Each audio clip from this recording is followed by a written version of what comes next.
नमस्कार, मनी गुरु की इस खास पेशकश में आप सभी का स्वागत है। मैं हूं स्वाति रायना। आज हम बात करेंगे डिविडेंड यील्ड फंड की। ऐसे फंड जो ज्यादा डिविडेंड देने वाली कंपनियों में निवेश करते हैं। आमतौर पर ऐसे फंड में कम जोखिम लेकर आप बेहतर रिटर्न पा सकते हैं। आज हम जानेंगे क्या है ऐसे फंड्स की खासियत, क्यों आपको इनमें निवेश करना चाहिए, बाजार के उतार चढ़ाव में ये फंड कैसे आपको फायदा पहुंचा सकते हैं, क्या है टैक्सेशन की प्रक्रिया, कैसे आप कमा सकते हैं डिविडेंड यील्ड फंड से पैसे। इसी पर चर्चा करने के लिए हमारे साथ फिलहाल मौजूद हैं रूंगटा सिक्योरिटीज से हर्षवर्धन रूंगटा, और साथ ही हमारे साथ एक और खास मेहमान है एसबीआई म्यूचुअल फंड के डेप्यूटी एमडी और chief business officer DP Singh. DP Singh हमारे साथ थोड़ी देर में शामिल होंगे इस खास कार्यक्रम में। सबसे पहले हर्षवर्धन, ओके, डीपी सर भी हमारे साथ शो में शामिल हो चुके हैं और आज हम डिविडेंड यील्ड फंड के बारे में ही खास चर्चा करने वाले हैं और समझेंगे कि आखिरकार क्या इसकी इम्पोर्टेंस है, क्या इसकी खासियत है और ऐसे टाइम में इसमें निवेश करने के पीछे क्या वजह हो सकती है। डीपी सर, बहुत स्वागत है आपका हमारे कार्यक्रम में। डिविडेंड यील्ड फंड, इस कैटेगरी को और इस स्ट्रैटेजी को अगर समझें पहले तो ग्लोबली तो काफी ज्यादा ये एक प्रचलित कैटेगरी है। हालांकि भारत में इसका जो साइज है वो कुछ ज्यादा बड़ा नहीं है। 10,000 करोड़ से कुछ ज्यादा का साइज भारत में हम डिविडेंड यील्ड कैटेगरी का देखते हैं। कीपिंग इन माइंड जिस तरीके से भारत में डिविडेंड यील्ड फंड है या ये स्ट्रैटेजी और कैटेगरी है, आपको क्या लगता है कि ये स्ट्रैटेजी की खासियत क्या है? सबसे पहले मैं आपसे इसकी बारीकियां समझना चाहती हूँ। सबसे पहले तो शुक्रिया स्वाति जी हमें इस प्रोग्राम में बुलाने का और इस फंड के बारे में बात करने का, क्योंकि हमारा एनएफओ भी चल रहा है। तो हमने ना इस फंड के बारे में काफ़ी देर से सोच रहे थे कि क्योंकि ग्लोबली एक बहुत बड़ी कैटेगरी है, जैसे आपने बताया। यूएस में ही एक सबसे बड़ा जो फंड है वो $50 बिलियन का, मतलब 4 लाख करोड़ का फंड है, जिसको ये इक्विटी इनकम फंड के नाम से जाने जाते हैं। तो हमने इस पे रिसर्च किया, काफ़ी अवधि से हम देख रहे थे, क्योंकि ये बहुत छोटी कैटेगरी है कि क्या कर सकते हैं इसमें नया। आमतौर पे जितने भी फंड हैं वो एक ऐसा देखा गया है कि वो पीएसयू ओरिएंटेड या लार्ज कैप ओरिएंटेड फंड बना के एक साइडलाइन काइंड ऑफ कैटेगरी थी। तो हमने जब देखा कि अभी बहुत सी ऐसी कंपनीज आ गई हैं जो कि मिड कैप में भी या स्मॉल कैप में भी या लार्ज कैप में तो हैं ही, कि जिनका जो काफ़ी अच्छा डिविडेंड देती हैं। इसके जब हमने लॉन्च किया, इसके पीछे 2 कारण थे। एक तो एक बहुत बड़ी एक संख्या है लोगों की जो बहुत पुराने अपने शेयर्स, अपने पास स्टॉक्स डायरेक्ट रख के बैठे हुए हैं और उनको लगता है कि हर साल इसमें डिविडेंड आता है, तो इसको अपने पास रखते हैं और उसकी कैपिटल जो गेन है या उसका जो ग्रोथ है उसके ऊपर ज़्यादा ध्यान नहीं देते। तो उस वर्ग की को ध्यान में रखते हुए कि अगर वो डिविडेंड यील्ड फंड में डालते हैं तो उनको 2 फायदे होते हैं कि एक तो इस ईज ऑफ डूइंग बिजनेस, दूसरा डूइंग ऐसी इन्वेस्टमेंट्स, एंड दूसरा उसमें ये होता है कि 2 साल पहले जब डिविडेंड्स को टैक्सेबल कर दिया गया था, और आज की डेट में जब डिविडेंड आता है तो टीडीएस भी कटता है और उसके बाद आपका जो भी है जिस स्लैब में भी आते हैं उसका टैक्स देना पड़ता है। परंतु अगर वो डिविडेंड फंड में आते हैं तो उसमें एक तो आपका री इन्वेस्टमेंट हो जाता है, दूसरा उसमें टैक्स का वो नहीं, क्योंकि म्यूचुअल फंड के बाद जो इनकम आती है वो टैक्स एग्जेम्प्ट होती है। तो एक तो फायदा ये है सबसे बड़ा, और दूसरा ये है कि एक फंड मैनेजर कंपनीज को बहुत अच्छे तरह से उनका रिसर्च करके और उसमें फिर पैसा लगाते हैं, जिसमें ना कि सिर्फ डिविडेंड यील्ड ही देखी जाती है पर कैपिटल ग्रोथ किस तरह से बढ़िया हो सकती है वो देखा जाता है। तो हम इस फंड की जो परफॉर्मेंस है या उस हिसाब से हम देखेंगे कि इसको हम फ्लेक्सी कैप फंड की तरह चलाएं within the dividend yield funds rather than a PSU oriented और large cap oriented fund. Okay, ये आपने इंपॉर्टेंट पॉइंट बोला यहाँ पर कि किस कैटेगरी में और इसको किस तरीके से पोर्ट्रे किया जाए डिविडेंड यील्ड फंड को। इनफैक्ट जब यहाँ पर इसके कैरेक्टरिस्टिक्स की बात हो रही है हर्षवर्धन, जैसा डीपी सर भी बता रहे हैं, किस तरीके से टैक्सेशन के लिहाज से भी या फिर सुरक्षा के लिहाज से भी डिविडेंड यील्ड फंड, हम जैसे मार्केट में काफी ज्यादा वॉलेटिलिटी भी देख रहे हैं, उतार चढ़ाव देख रहे हैं, इन एक बेसिक नेचर के हिसाब से एक डिविडेंड यील्ड फंड कैसे किसी एक निवेशक को सुरक्षा प्रदान कर सकता है? सो वेल स्वाति, अगर हम डिविडेंड यील्ड फंड की बात करें तो उसमें जो क्राइटेरिया है स्टॉक सिलेक्शन का, आप कौन सी कंपनी में निवेश करेंगे, तो उनकी क्राइटेरिया ये होती है कि ऐसी कंपनियों में हम इन्वेस्ट करेंगे जो डिविडेंड पेइंग है। वो डिविडेंड पेइंग जरूरी नहीं कि हर साल हो, लेकिन 1 in 3 फाइनेंशियल ईयर या कोई भी अपने कोई स्कीम होती है, उनका एक पैरामीटर्स होते हैं कि जो भी कंपनी में हम इन्वेस्ट करने वाले हैं वो कंपनी ने डिविडेंड अनाउंस किया है। अब इसका एक अगर हम पहलू समझे, कोई भी कंपनी अगर डिविडेंड अनाउंस करके डिविडेंड पे आउट कर रही है तो वो कंपनी जेनरिकली प्रॉफिटेबल है, तो प्रॉफिट्स होगा तब आप उस प्रॉफिट को डिस्ट्रीब्यूट अपने शेयर होल्डर के साथ कर रहे हैं। सो एक निवेशक को ये एक काइंड ऑफ कंफर्ट मिलता है कि आप ऐसी कंपनी में इन्वेस्ट करें जिनके पास फ्री कैश फ्लो है, जो प्रॉफिटेबल है, और ऑब्वियसली वो अपने शेयर होल्डर्स को उस तरह से रिवॉर्ड कर रही है। अब कई बार लोगों को ये ऐसा लगता है कि क्योंकि वो डिविडेंड अनाउंस करके पे आउट कर रही है मतलब उनको ग्रोथ के लिए कैपिटल की जरूरत नहीं है या ग्रोथ की अपॉर्चुनिटीज नहीं है, ऐसा जरूरी नहीं है।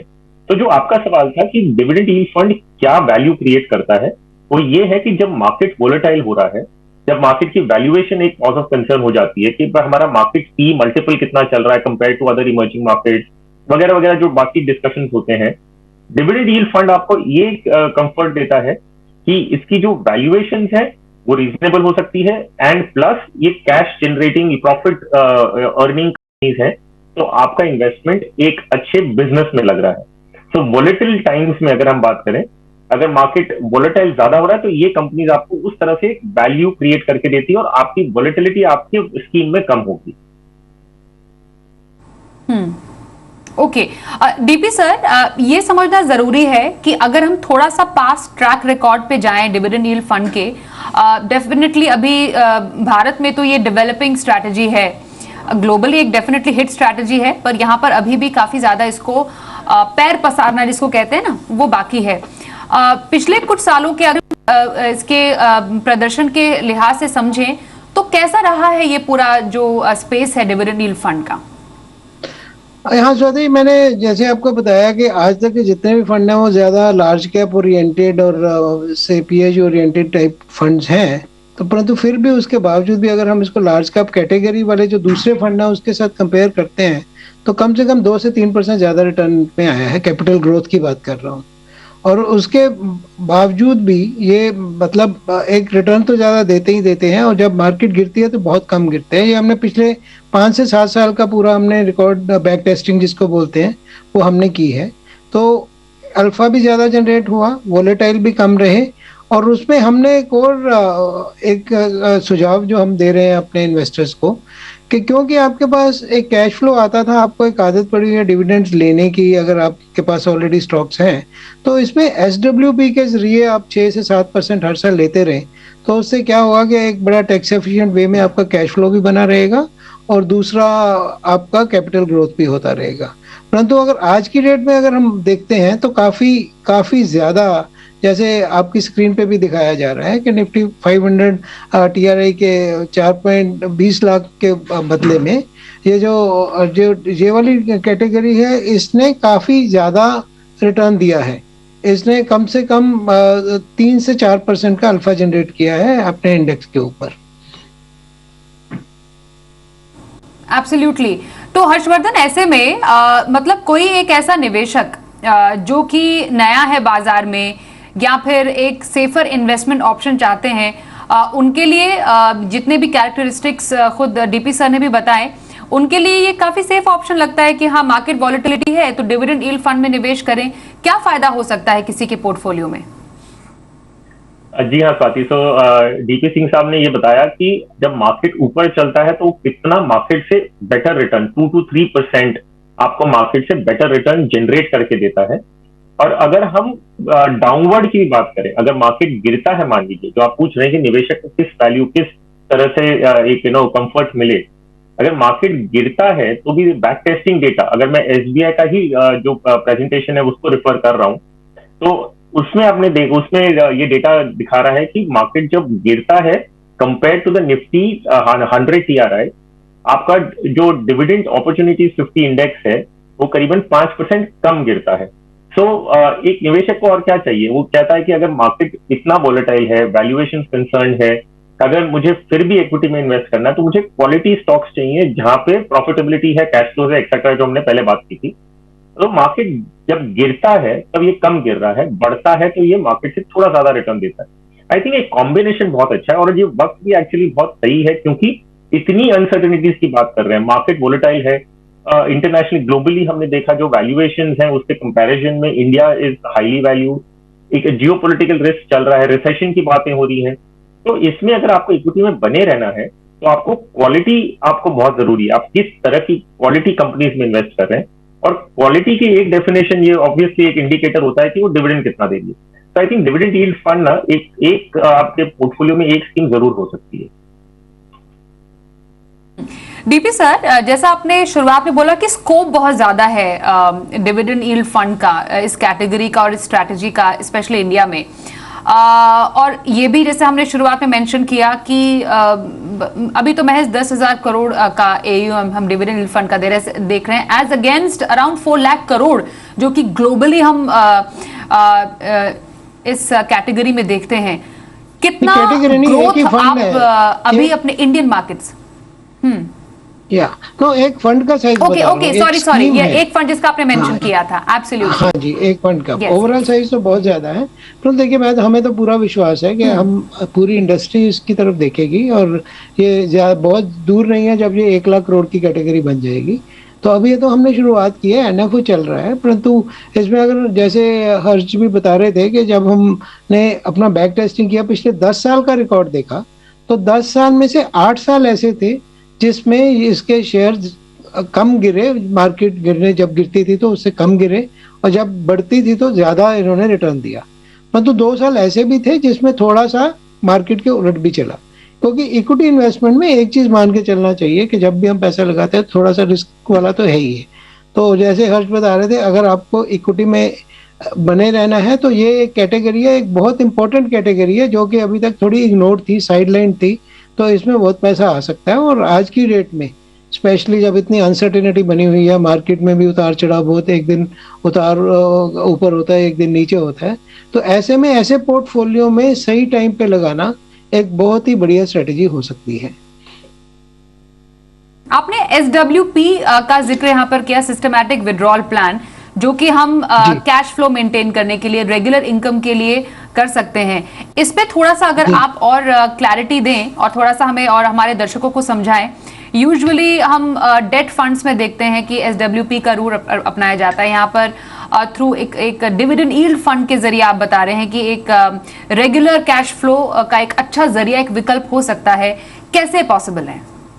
देखिए, अब मैं आपको एक उदाहरण देकर बताता हूँ। अगर मैंने कोई इन्वेस्ट करना है, मैंने 10 लाख रुपया अगर इस फंड में डाला और फंड में समझो 4 या 5% के करीब डिविडेंड्स भी आए, तो वो जितना है उसको छोड़ भी दें एक साइड पे, अगर मैं हर साल 6% के करीब अपना निकाल लेता हूँ तो वो 60,000 रुपया मैं एक साल में निकालूंगा।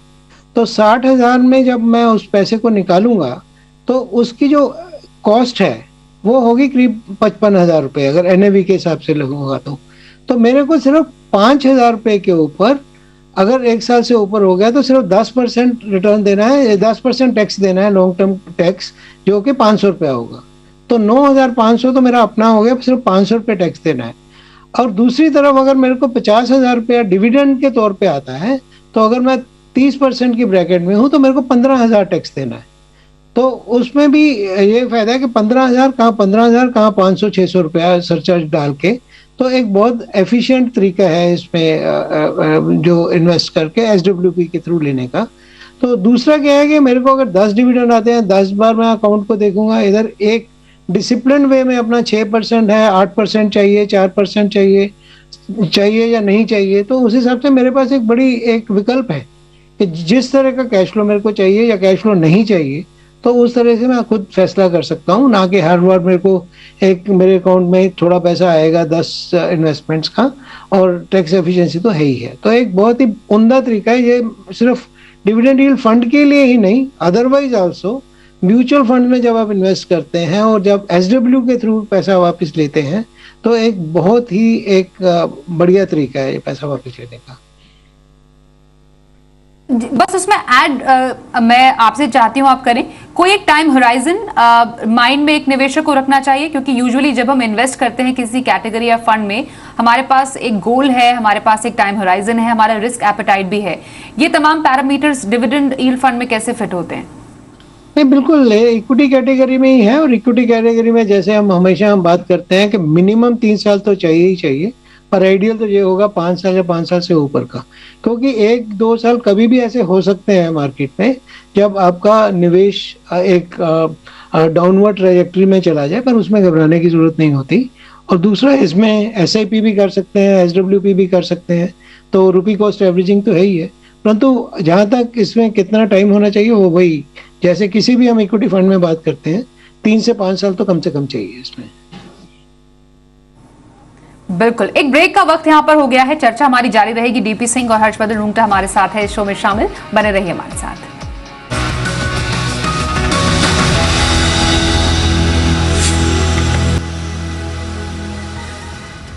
चर्चा करें डिविडेंड यील्ड फंड की। हमारे साथ SBI म्यूचुअल फंड के deputy MD and CBO DP Singh है और रूंगटा सिक्योरिटी से हर्षवर्धन रूंगटा है। हर्षवर्धन, एक पोर्टफोलियो कंस्ट्रक्शन के लिहाज से किसी के पास लार्ज कैप है, मिड कैप है, स्मॉल कैप है, फ्लेक्सी कैप भी रखा हुआ है, तो डिविडेंड यील्ड फंड मैं अगर आपसे समझूं तो कितना परसेंटेज, कितना एक्सपोजर किसी एक पोर्टफोलियो में आपके नजर में हो?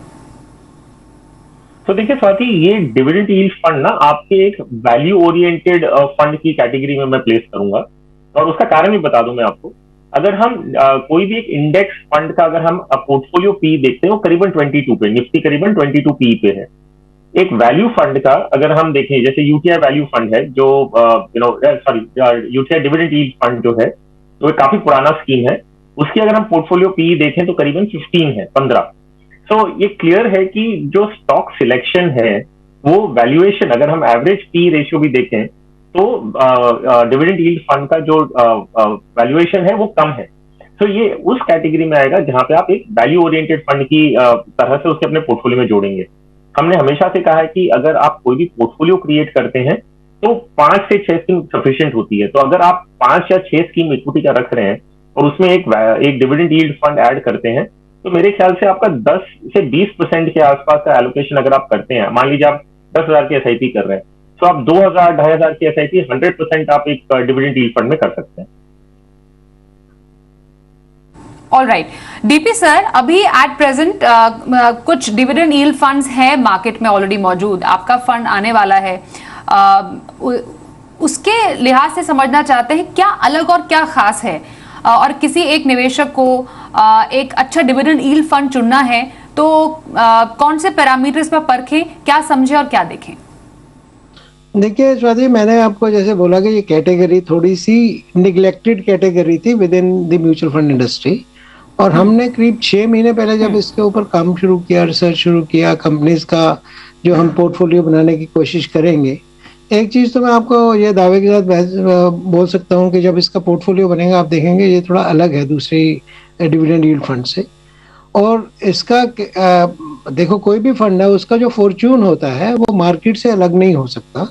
अगर मार्केट में ठीक चलती रही तो ये डेफिनेटली अल्फा जनरेट करेगा, और मेरे को ये पूरा विश्वास है कि ये कैटेगरी को तो हम बढ़ाएंगे ही बढ़ाएंगे, क्योंकि 2-3 चीजें हैं जब SBI किसी भी फंड को लेके आता है। एक तो ये है कि पूरे हिंदुस्तान में हम लेके जाते हैं, हमारा जो नेटवर्क है उससे ये फंड पूरे हिंदुस्तान में डिस्ट्रीब्यूट होगा, नंबर 1। और उसके बाद हम इसके बारे में जो एजुकेट करेंगे लोगों को, रिटर्न परफॉर्मेंस तो आने वाला समय बताएगा, पर हमें विश्वास पूरा है, हमारी कन्विक्शन इतनी स्ट्रांग है कि हमारे खुद ही लोगों ने मतलब अपने जो पोर्टफोलियो का कुछ हिस्सा इसमें डालने का फैसला किया है। तो अलग किस तरह से होगा? अलग मैंने आपको बताया कि हम कोशिश करेंगे कि इसको मल्टी कैप या फ्लेक्सी कैप की तरह हो। इसमें सिर्फ लार्ज कैप कंपनी या सरकारी कंपनियों के ऊपर ज़्यादा ये एम्फेसिस नहीं होना चाहिए। इसमें हर तरह की कंपनी जो भी, चाहे वो फार्मा में है या छोटी कंपनी जैसी हैं जो बहुत बढ़िया काम कर रही हैं, जिनका कैश फ्लो बहुत स्ट्रॉन्ग है, तो उनमें भी पैसा लगाएंगे। कम से कम एक अच्छी खासी जो प्रतिशत है पूरे पोर्टफोलियो का उसमें रहेगा। तो उससे क्या होगा कि उसके आने वाले टाइम में कैपिटल गेन भी ज़्यादा होने के उसके ज़्यादा चांसेस रहेंगे। कुछ चैलेंजेस हर्षवर्धन आप देखते हैं, स्पेशली क्योंकि डेफिनेटली बेनिफिट्स बहुत सारे हैं, हर एक कैटेगरी के अपने कुछ चैलेंजेस भी होते हैं, आपकी नजर में कुछ खास? ऐसे चैलेंजेस नहीं है, सिर्फ एक जो कंसर्न आता है, अब वो कंसर्न को आप कैसे हैंडल करते हैं वो एक अलग बात है। इक्विटी, अगर मैं सिर्फ कंसर्न, क्योंकि हमें कुछ कंसर्न, कोई हर चीज के प्रोज एंड कॉन्स होते हैं, तो जो आगे जाके प्ले आउट हो सकते हैं उसके लिए मैं कारण बता रहा हूँ, जरूरी नहीं कारण होने वाला है। जैसे मैंने कहा कि डिविडेंड यील्ड, जो हमने शुरुआत में बात की कि अगर कोई कंपनी अच्छा खासा डिविडेंड आपको अनाउंस करके दे रही है, मान लीजिए डिविडेंड यील्ड आपका 3% है या 1.5 से 3% के बीच में आपका डिविडेंड यील्ड है, विच मीन कि कंपनी आपको अच्छा खासा डिविडेंड डिस्ट्रीब्यूट कर रही है, तो क्या इसका मतलब ये समझ में आता है कि उनके ग्रोथ पोटेंशियल, कैपिटल रिक्वायरमेंट नहीं है क्या उन्हें ये पैसे ग्रोथ या कोई ग्रोथ दिख नहीं रहा है कि कंपनी के हम कैसे स्केल करेंगे, कैसे उसे और आगे बढ़ाएंगे। तो सिर्फ एक कंसर्न आता है कि जब कंपनी रिटेन नहीं करती। मैं अदरवाइज बात करता हूँ, अगर मान लीजिए कोई कंपनी प्रॉफिटेबल है और वो डिविडेंड दे नहीं रही है, तो इसका मतलब वो अपनी प्रॉफिट्स को रिटेन कर रही है और वो capital expansion point of view से वो यूज करना चाह रही है। तो उसके कॉन्ट्ररी ये हो गया कि अगर आपके पास प्रॉफिटेबिलिटी और आप पैसे अपने शेयर होल्डर्स को डिस्ट्रीब्यूट कर रहे हैं, मतलब आपको उस कैपिटल की जरूरत नहीं है। अगर जरूरत नहीं है, इसका क्या ये मतलब होता है कि ग्रोथ अपॉर्चुनिटीज नहीं है उस कंपनी के पास? तो क्या आगे जाते हुए ये कंपनी ग्रोथ करेगी कि नहीं? अल्टीमेटली इक्विटी इन्वेस्टर क्या चाहता है कि ग्रोथ हो। अगर ग्रोथ नहीं है तो सिर्फ आप क्या डिविडेंड कमाने के हिसाब से कंपनी में इन्वेस्ट कर रहे हैं? तो जैसे मैंने कहा कि ये एक, क्योंकि हर चीज का एक प्रोज एंड कॉन्स होता है, उसी के लिए मैंने इसे हाईलाइट किया है। लेकिन जरूरी नहीं है कि कोई कंपनी अगर डिविडेंड ज्यादा देती है तो उसे डीपी सर, आपसे इसका एक शॉर्ट रिप्लाई लूंगी। ये कंसर्न कितना इंपॉर्टेंट और कितना आपके नजर में वैलिड है कि कैसे as a company, mutual fund company चुनाव कैसे करते हैं?